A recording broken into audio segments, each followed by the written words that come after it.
10ನೇ ತರಗತಿಯ ಪ್ರಿಪರೇಟರಿ 3 ಅಂದರೆ 3ನೇ ಪ್ರಿಪರೇಟರಿಯಲ್ಲಿ ಕೇಳಿದಂಥ ಕೊನೆಯ ಪ್ರಶ್ನೆ. 5 ಅಂಕಗಳ ಪ್ರಶ್ನೆ, 5 4 ಹಿಂಗಿರ್ತದೆ. ಒಂದು ಪಾತ್ರೆಯು ತಲೆ ಕೆಳಗಾದ ಶಂಕುವಿನ ಆಕಾರದಲ್ಲಿದೆ. ಅದರ ಎತ್ತರ 8 ಸೆಂಟಿಮೀಟರ್ ಮತ್ತು ತ್ರಿಜ್ಯ 5 ಸೆಂಟಿಮೀಟರ್ ಆಗಿದೆ. ಪಾತ್ರೆಯ ಅಂಚಿನವರೆಗೂ ನೀರು ತುಂಬಿದ್ದು ಅದರೊಳಗೆ ಒಂದೇ ಗಾತ್ರದ 100 ಸೀಸದ ಗುಂಡುಗಳನ್ನು ಹಾಕಿದಾಗ ಪಾತ್ರೆಯಿಂದ 1/4 ಭಾಗ ಅಥವಾ 1/4 ಭಾಗ ನೀರು ಹೊರಚೆಲ್ಲುತ್ತದೆ. ಹಾಗಾದರೆ ಪ್ರತಿ ಸೀಸದ ಗುಂಡಿನ ತ್ರಿಜ್ಯ ಮತ್ತು ಘನಫಲವನ್ನು ಕಂಡುಹಿಡಿಯಿರಿ ಅಂತ. 10ನೇ ತರಗತಿಯಲ್ಲಿ ಅಭ್ಯಾಸ 12.2 ಕ್ವೆಶ್ಚನ್ ನಂಬರ್ 5 ಇದನ್ನು ಸ್ವಲ್ಪ ಅದೇ ಪ್ರಶ್ನೆಯನ್ನು ಸ್ವಲ್ಪ ಇಲ್ಲಿ ರಿವರ್ಸ್ ಆಗಿ ಹೇಳ್ಯಾರ. ಅದೇ ಪ್ರಶ್ನೆ ಸ್ವಲ್ಪ ತಿರುಮುರು ಮಾಡ್ಯಾರ. ಆ ಪ್ರಶ್ನೆ ನೋಡಿಕೊಂಡು ಈ ಪ್ರಶ್ನೆಯನ್ನು ಓದಿದರೆ ನಿಮಗೆ ಪೂರ್ತಿ ಕ್ಲಿಯರ್ ಆಗ್ತದೆ.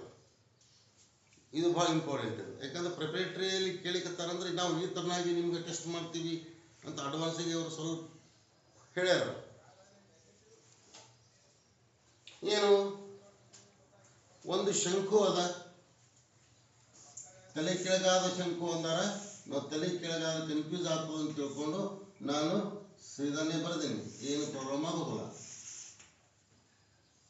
ಇದು ಶಂಕು ಅದ. ಒಂದು ಪಾತ್ರೆ ತಲೆ ಕೆಳಗಾದ ಶಂಕುವಿನ ಆಕಾರದಲ್ಲಿದೆ. ಅದರ ಎತ್ತರ ಅಂತಾರ ಅಂದ್ರೆ ಏನು, ಇಲ್ಲಿಂದ ಇಲ್ಲಿಗೆ ಎತ್ತರ ಎಷ್ಟು, 8 ಅದು. ಅಂದಾಗ ಇಲ್ಲಿಂದ ಇಲ್ಲಿ 8 ಅಂತ ನಾವು ಹೇಳ್ಬೋದಲ್ಲ.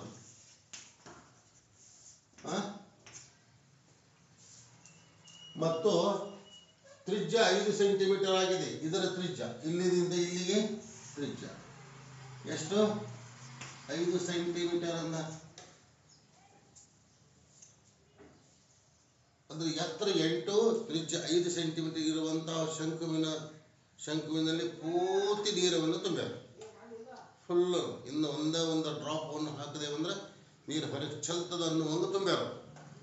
ತುಂಬಿ ಶಂಕುವನ್ನು ಸ್ಟ್ಯಾಂಡಿಗೆ ಹಾಕಿ ಇಟ್ಟಾರ ಅಂತ ಹೇಳ್ತಾರೆ.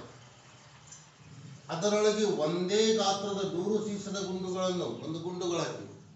ಒಂದು ಗುಂಡು ದೊಡ್ಡದು, ಒಂದು ಗುಂಡು ಸಣ್ಣದು, ಹಿಂಗಿಲ್ಲ, ಒಂದೇ ಗಾತ್ರದ ಗುಂಡವನ್ನು ಹಾಕಿವಿ. ಎಷ್ಟು ಹಾಕಿವಿ, 100 ಗುಂಡುಗಳನ್ನು ಹಾಕಿವಿ. ಅಂದ್ರೆ ಇದು ಒಂದಂತ ತಿಳ್ಕೊರಿ. 2 3 4 5 6 7 8 9 10 11 12 13 14 99 100 ಅಂತ ತಿಳ್ಕೊಂಬಿಟ್ರಿ.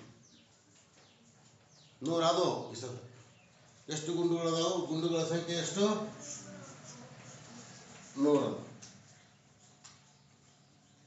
100 ಗುಂಡುಗಳನ್ನು ಹಾಕಿದಾಗ ಪಾತ್ರೆಯಿಂದ 1/4 ನೀರು ಹೊರ ಚೆಲ್ಲುತ್ತದೆ. ಮೊದಲೇ ನೀರು ಎಷ್ಟದ ಗೊತ್ತಿಲ್ಲ. ಆ ಇದ್ದಂಥ ನೀರದಲ್ಲಿ ಗುಂಡುಗಳನ್ನು ಹಾಕಿದಾಗ ಎಷ್ಟಾಗ್ತದ, 1/4 ಅಥವಾ 1/4 ಭಾಗ ನೀರನ್ನು ಹೊರ ಚೆಲ್ತದ. ಒಳಗೆ ಗುಂಡುಗಳನ್ನು ಹಾಕೋದು ಕೂಡ ನೀರು ಹೊರಗೆ ಚೆಲ್ತದನಿಲ್ಲ, ಹಂಗೆ ಹೊರಗೆ ಚೆಲ್ತದ. ಅಂದ್ರೆ 100 ಗುಂಡುಗಳನ್ನು ಹಾಕಿದಾಗ 1/4 ನೀರು ಹೊರ ಚೆಲ್ಲಿದಾಗ ಗುಂಡಿನ ಗಾತ್ರ ಎಷ್ಟಿತ್ತು, ದಪ್ಪ ಇದ್ದು, ಸಣ್ಣ ಸಣ್ಣ ಇದ್ದು, ಚಿಕ್ಕದಿದ್ದು. ಗುಂಡಿನ ಗಾತ್ರ ಎಷ್ಟಿತ್ತು, ಗಾತ್ರ ಎಷ್ಟಿತ್ತು ಅಂದ್ರೆ ಆ ಗುಂಡಿನ ತ್ರಿಜ್ಯ ಎಷ್ಟಿತ್ತು ಅದನ್ನು ಹೇಳಬೇಕು. ಮತ್ತು ಆ ಗುಂಡಿನ ಘನಫಲವನ್ನು ನಾವು ಹೇಳಬೇಕು. ಪ್ರಶ್ನೆ ಅರ್ಥ ಆಯಿತು. ಇನ್ನು ಪರಿಹಾರವನ್ನು ಕಂಡುಕೊಳ್ಳುವಂತ ಮತ್ತು ಮೊದಲು ಶಂಕುವಿನ ಘನಫಲವನ್ನು ನೋಡಬೇಕು. ಶಂಕುವಿನ ಘನಫಲ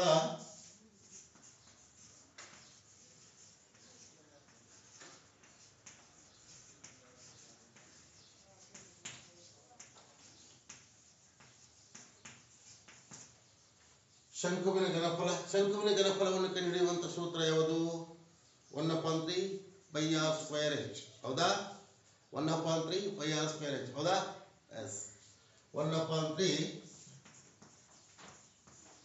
πr²h. 1/3 ಗೆ 1/3 ಇಂಟು ಪೈ ಅಂದ್ರೆ 22 ಏಳಾಂಶ ಹೋದನಲ್ಲ, ಪೈ ಅಂದ್ರೆ 22 ಏಳಾಂಶ ಹೋದ. ಹೌದು, ಇಂಟು ಆರ್ ಅಂದ್ರೆ ತ್ರಿಜ್ಯ ಎಷ್ಟದಲ್ಲಿ, 5 ಸೆಂಟಿಮೀಟರ್ ಅಂದ್ರೆ 0.5 ಅಂದಾರ. 5 ಸೆಂಟಿಮೀಟರ್ ಅಂದ್ರ ಹೌದಲ್ಲ, 5 ಸೆಂಟಿಮೀಟರ್ ಕ್ಲಿಯರ್ಲಿ ಕೊಟ್ಟಾರ. 5 ಅಂದ್ರೆ 5 ಸ್ಕ್ವೇರ್ ಬರೀಬೇಕು. ನಾನು 5 ಇಂಟು 5 ಬರ್ಕೊಂಡ್ಬಿಡ್ತೀನಿ ಒಟ್ಟಿಗೆ. ಎಚ್ ಅಂದ್ರೆ ಏನು, ಹೈಟ್. ಎತ್ತರ ಯಾವುದರ ಎತ್ತರ? ಶಂಕುವಿನ ಲಂಬ ಎತ್ತರ. ಶಂಕುವಿಗೆ ಎರಡು ಎತ್ತರಗಳು ಇರ್ತಾವ. ಒಂದು ಓರೆ ಎತ್ತರ ಅಂತ ಇರ್ತದ, ಒಂದು ಲಂಬ ಎತ್ತರ ಅಂತ ಇರ್ತದ. ಲಂಬ ಎತ್ತರವನ್ನು ಇವರು ಕೊಟ್ಟೇ ಬಿಟ್ಟಾರ. ಅಕಸ್ಮಾತ್ ಲಂಬ ಎತ್ತರ ಕೊಟ್ಟಿಲ್ಲ, ಓರೆ ಎತ್ತರ ಕೊಟ್ಟಾಗ ನಾವು ಲಂಬ ಎತ್ತರವನ್ನು ಕಂಡುಹಿಡಿದು ಮುಂದುವರಿಬೇಕು.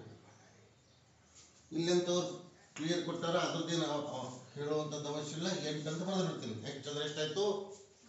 8 ಆಯ್ತು. ಇಷ್ಟು ಮಾಡಿದ್ರೆ ನಮ್ಗೆ ಏನು ಸಿಗ್ತದ? ಶಂಕುವಿನ ಘನಫಲವನ್ನು ಸಿಗ್ತದೆ. ಛೇದ ಹೋಗ್ತದೆ ನೋಡ್ರಿ. ಆ ಕಡೆ ಈ ಕಡೆ ಏನಾರ ಮಾಡಿ ಎಲ್ಲರ ಛೇದ ಹೋಗ್ತದನು? ಎಲ್ಲಿ ಛೇದ ಹೋಗುದಿಲ್ಲ. ಅಂದ್ರೆ ಮೇಲಿನ ಮೇಲೆ ಗುಣಾಕಾರ, ಕೆಳಗಿನ ಕೆಳ ಗುಣಾಕಾರ. ಕೆಳ ಗುಣಾಕಾರ ಮಾಡಿದ್ರೆ 7 3 21 ಅಂತ ಆಯ್ತು. ಇನ್ನು ಮೇಲೆ 4400.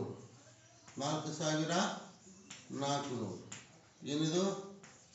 ಘನ ಸೆಂಟಿಮೀಟರ್. ಸೆಂಟಿಮೀಟರ್ದಲ್ಲಿ ಇರೋದು ಘನ ಸೆಂಟಿಮೀಟರ್ ಕೊಟ್ಟೇವಿ. ಮೀಟರ್ದಲ್ಲಿ ಇದ್ರದ ಘನ ಮೀಟರ್ ಕೊಟ್ಟಿದ್ದೀವಿ. ಕಿಲೋಮೀಟರ್ ಇದ್ದಾಗ ಘನ ಕಿಲೋಮೀಟರ್ ಬರಿತಿದ್ದೀವಿ. ಹೌದಿಲ್ಲ? ಸೆಂಟಿಮೀಟರ್ ಕೊಟ್ಟಾರೆ ಘನ ಸೆಂಟಿಮೀಟರ್ ಅಂತ ಬರದ. ಅಂದ್ರೆ ಪಾತ್ರೆಯಲ್ಲಿ ಎಷ್ಟು ಘನಫಲ ಅದ, ಪಾತ್ರೆಯಲ್ಲಿ ಎಷ್ಟು ಜಾಗ ಅದ ಅಂದ್ರೆ ಒಂದೇ. ಪಾತ್ರೆಯ ಘನಫಲ ಅಂದ್ರೆ ಒಂದೇ. ಯಾವ ಪಾತ್ರೆ? ಶಂಕುವಿನ ಆಕಾರದ ಘನಫಲ ಇದು. ಶಂಕುವಿನ ಆಕಾರಕ್ಕೆ ಸಂಬಂಧಪಟ್ಟಿದ್ದು. ಇನ್ನೇನು ಮಾಡಬೇಕು? ಗೋಳಾಕಾರದ ಗುಂಡುಗಳ ಘನಫಲ. ಗೋಳಾಕಾರದ ಗುಂಡುಗಳ ಘನಫಲ.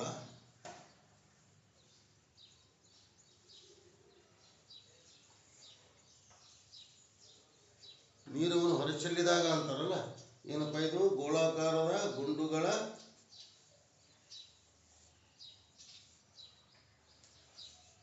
ಘನಫಲ.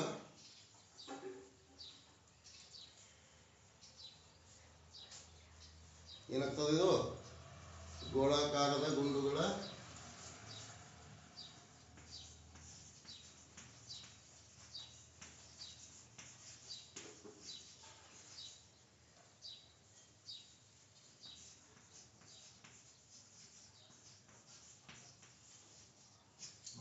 ಸಂಖ್ಯೆ ಅಂತ ಕೊಟ್ಟಾರ ಅವರು. ಗೋಳಾಕಾರದ ಗುಂಡುಗಳ ಘನಫಲ. ಗೋಳಾಕಾರದ ಗುಂಡುಗಳ ಘನಫಲ. ನೀರು ಎಷ್ಟು ಹೊರಗೆ ಚೆಲ್ಲದ ಅಷ್ಟು ಘನಫಲ. ಕೇವಲ ಗೋಳಾಕಾರ ಗುಂಡುಗಳ ಘನಫಲ ಮಾತ್ರ ತೆಗಿಲಿಕ್ಕೆ ನಾನು. ಗುಂಡುಗಳ ಘನಫಲ ತೆಗಿಬೇಕಾಗಿತ್ತು ಅಂದ್ರೆ ನೀರು ಎಷ್ಟು ಹೊರಗೆ ಬಂದದ? 1/4 ಭಾಗ ಬಂದದ. ಅಂದ್ರೆ 1/4 ಭಾಗದಷ್ಟೇ ಗುಂಡಿನ ಘನಫಲ. ಒಳಗೆ ಹಾಕಿದಂಥ ಗುಂಡುಗಳ ಘನಫಲ ಎಷ್ಟು? ಹೊರಚೆಲ್ಲಿದ ನೀರಿನ ಭಾಗಕ್ಕೆ ಸಮ ಆಗ್ಯದ. ಎಷ್ಟು ಗುಂಡುಗಳು ಹಾಕಿರ್ತೀವಿ ಅದರ ಲೆಕ್ಕಾಚಾರದ ಮೇಲೆ ನೀರು ಮಾತ್ರ ಹೊರಗೆ ಬರ್ತದಲ್ಲ. ಹೀಗಾಗಿ ಗುಂಡುಗಳ ಘನಫಲ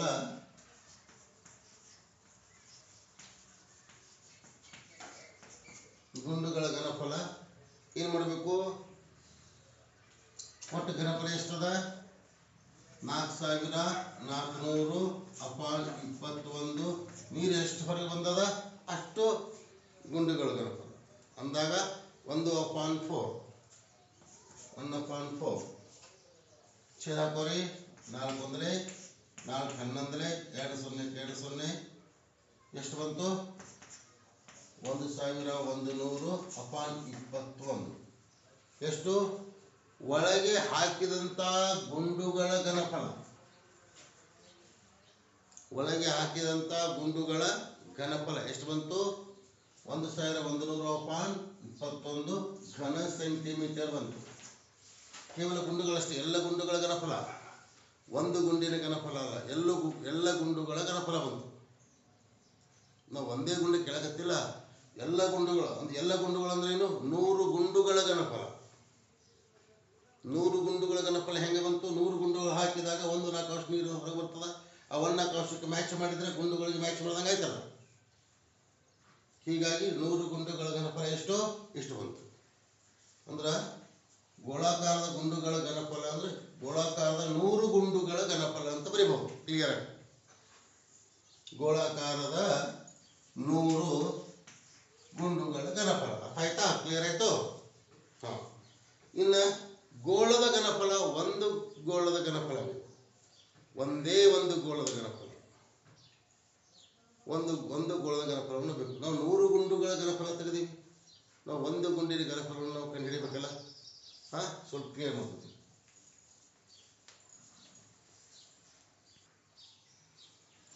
ಒಂದು ಗುಂಡಿನ ಘನಫಲವನ್ನು ತೆಗೆದು 100 ಗುಂಡುಗಳ ಘನಫಲವನ್ನು ಕಂಡುಹಿಡಿದಿವಿ ಅಂದಾಗ ಒಂದು ಗುಂಡಿನ ಘನಫಲ ಎಷ್ಟು? ಒಂದು ಸೀಸದ ಗುಂಡು ಅಂತೀನಿ ನಾನು.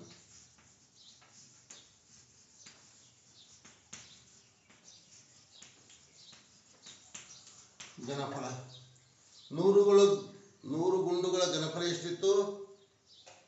100 ಗುಂಡುಗಳ ಘನಫಲ ಎಷ್ಟಿತ್ತು? 1000 100 1000 ಅಪಾನ್ 21 ಇತ್ತು. ನಾವೇನು ಮಾಡಬೇಕು? ಒಂದು ಗುಂಡಿನ ಘನಫಲ ಬೇಕಾಗ್ಯದ ಅಂದಾಗ 100ರಲ್ಲೇ ಭಾಗಾಕಾರ ಮಾಡಬೇಕು. ಹೌದಾ? 100ರಲ್ಲೇ ಭಾಗಾಕಾರ ಮಾಡಬೇಕು. ಡಿವೈಡೆಡ್ ಬೈ 100 ಇಷ್ಟು ಮಾಡಬೇಕು. ಡಿವೈಡ್ ಬೈ 100 ಇದನ್ನು ಸ್ಥಳೀಕರಿಸಿಕೊಂಡಾಗ 1100 ಅಪಾನ್ 21 ಭಾಗಾಕಾರ ಇದ್ದು ಗುಣಾಕಾರ ಮಾಡ್ಕೊಂಡೇವಂದ್ರೆ ಇಲ್ಲಿ ಕೆಳಗೆ ಏನು ಇರ್ತಂದ್ರೆ 1 ಇರ್ತದೆ, ಅದು ಪೃತ್ಕ್ರಮ ಆಗ್ತದೆ. 1 ಅಪಾನ್ 100 ಆಗ್ತದೆ. ಭಾಗಾಕಾರ ಇದ್ದು ಗುಣಾಕಾರ ಆಯಿತು ಅಂದಾಗ ಮುಂದಿನ ಸಂಖ್ಯೆ ಏನು? ಪೃತ್ಕ್ರಮ ಆಗ್ತದೆ. ಏನಾಯಿತು? ಇವೆರಡು 0 ಆಯಿತು, ಇವೆರಡು 0. ಒಂದು ಗುಂಡಿನ ಘನಫಲ ಎಷ್ಟು ಬಂತು? 11 ಅಪಾನ್ 21 ಘನ ಸೆಂಟಿಮೀಟರ್. ಒಂದು ಗುಂಡಿನ ಘನಫಲ ಬಂತು. ಎಷ್ಟು? ಒಂದು ಗುಂಡಿನ ಘನಫಲ ಅಂದ್ರೆ ಒಂದು ಗುಂಡು ಎಷ್ಟದ? ಇಷ್ಟು ಘನಫಲ. ಎಷ್ಟು ಘನಫಲ ಅಂದ್ರೆ ಆ ಗುಂಡಿನ ತ್ರಿಜ್ಯ ಎಷ್ಟು? ಆ ಗುಂಡಿನ ತ್ರಿಜ್ಯ ಎಷ್ಟು ಅಂತ ಕೇಳ್ತಾರೆ. ತ್ರಿಜ್ಯವನ್ನು ಕಂಡುಹಿಡಿಯಬೇಕಲ್ಲ.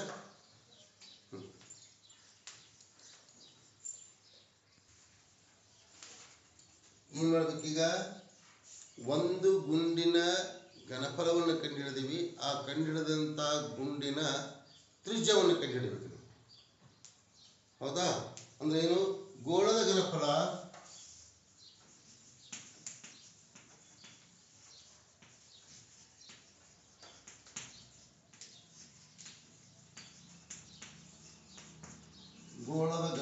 ಈಕ್ವಲ್ ಟು ಸೂತ್ರ ಏನಾಗ್ತದೆ?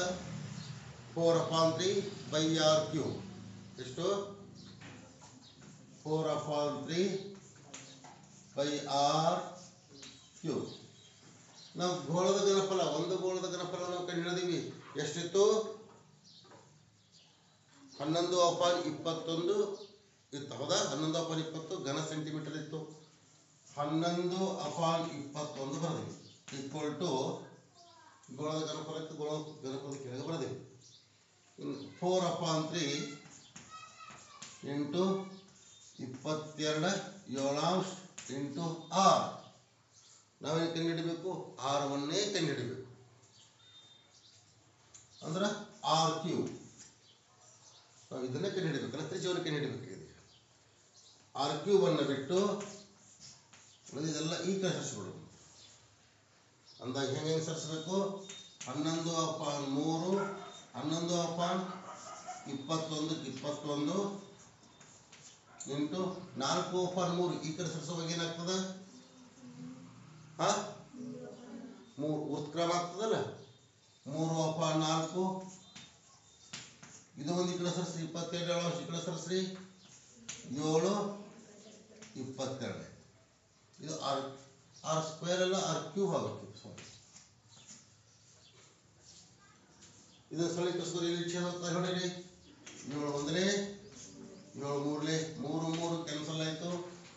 ಆಮೇಲೆ 11 1 11 2 22 ಮತ್ತೆ ಇಲ್ಲದ್ರೆ ಏನಾರು ಹೋಗ್ತದನು?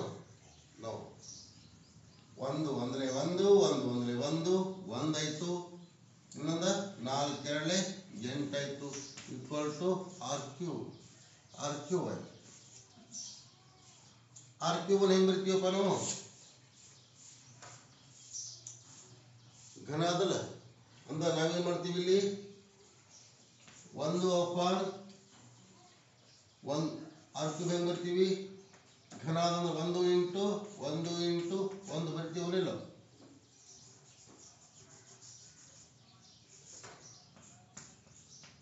ಹಿಂಗೆ ಬರ್ತೀವ?